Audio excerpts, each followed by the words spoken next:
Hey guys, so a while ago I made a video talking about whether or not power banks are really worth it, and I had my mixed reactions. I really don't think that they're for everybody, but in today's video I'm going to be reviewing the INIU P73, and the one I reviewed prior was made by the same company. Instead of making this a comparison video, instead I'm just going to analyze whether or not the upgraded or the better version, in my opinion, is actually going to be worth it.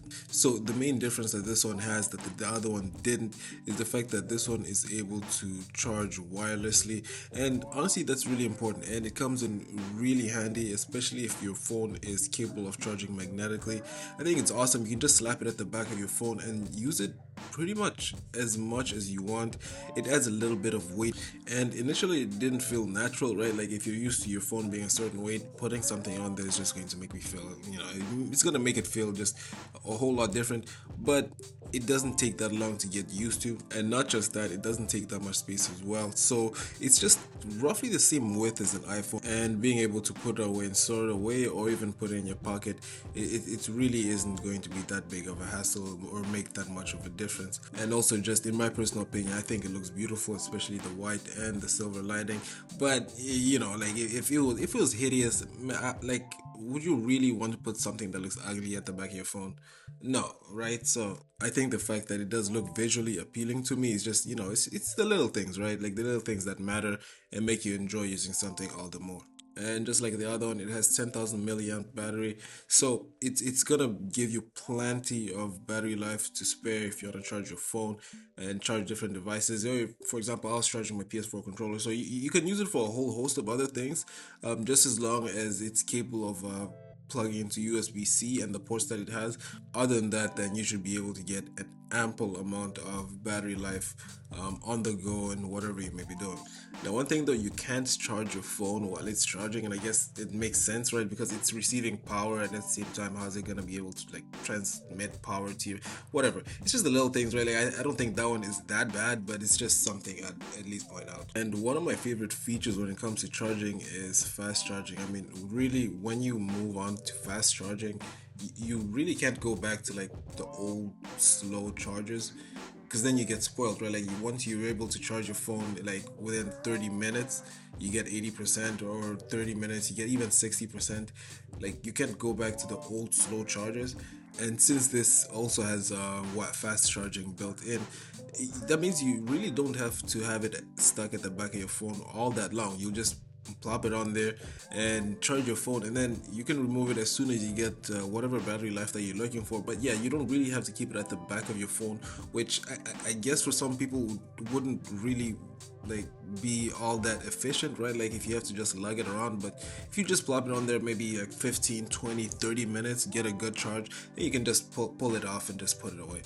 Or at the same time, you can just literally plug your USB-C into the charger, and then just plug it into your phone the normal way. But what's the point, right? You might as well just take advantage of the magnetic charging. On top of that, given the fact that it also has fast charging, so why not just use it that way instead of, anyways, I just, for me, the less cables the better. And they also try to make it as user friendly as possible by having the hinge at the back there, so you can kind of like let your phone rest on it. Now I found, I mean, personally, like I didn't use it in that way. Like I maybe did like a couple of times. Like it's good and all, but like I'm not really one that, like, I personally don't like to rest my phone on the table and do that. Like I'm an iPad baby, so I lay it flat and then eat my food while hunching like a hunchback. Anyway, it's not healthy, but I'm just used to doing it that way. But yeah, it's very user friendly in that you can place it in an at least much more comfortable position when you're using your phone. And I think it makes a little bit of difference because you can just use your phone that way, and not only that, but you can also place it that way. For example, using your computer, and you'll be getting notifications on your phone, and it's better for your neck. Now, it's stated to only be able to work for the iPhone 12s to 16, and that doesn't mean that you wouldn't be able to charge other phones. It just means that when it comes to magnetic charging, it's not going to be as good or compatible to like the older models. So yeah, this is just something to look out if you have an older model for iPhone. This is also another thing that I was annoyed at when it came to their other one that they made is that the lanyard is basically the USB-C cable, and that's why like no, I don't want to risk my cable it, making it a lot. Yeah, like I would have preferred if the lanyard was just its own thing, like built in. It doesn't really. It's not going to take that much more space. It's you could just make the USB-C like separate, which it is, and then just make a normal. I don't honestly. It's one of those things like I don't get it, and I don't get why they did it, but anyways, that one is definitely my biggest takeaway when it comes to a definite downside for this is I personally would have wanted an actual lanyard instead of them making the USB-C cable your lanyard, because why risk breaking it?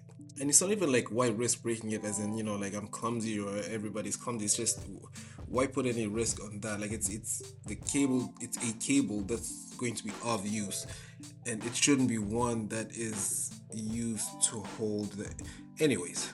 Now the bottom line is whether or not power banks are actually useful, right? And I said that for the other one, and for the previous one I was being a little bit ambiguous on like maybe it's not for everybody, but with this one, the fact that it's mag capable, on top of that, like I found it to be very very efficient and very very useful. Now definitely my biggest negative and downside of it is for the fact that the lanyard is the freaking USB-C that you need, but whatever. Besides that, like it's a very useful device. Like if you often find yourself needing to charge on the go, and especially this is you do it in a more efficient way if you use this one as compared to the other one, because then you have mag capable charging. It's awesome. It has 10,000 milliamp battery, so you pretty much have enough battery life to spare for your phone twice over. So it's one of those devices that if anyone asks me, if my friend asks me, then I'm definitely recommending it. And I think it's one that's useful. So it's not really going to like be crazy expensive or anything, but it's an awesome device if you just want to keep your phone charged while you're on the go. But then again, that's just my opinion. Let me know what you think. I'm Jadija, and I'm out.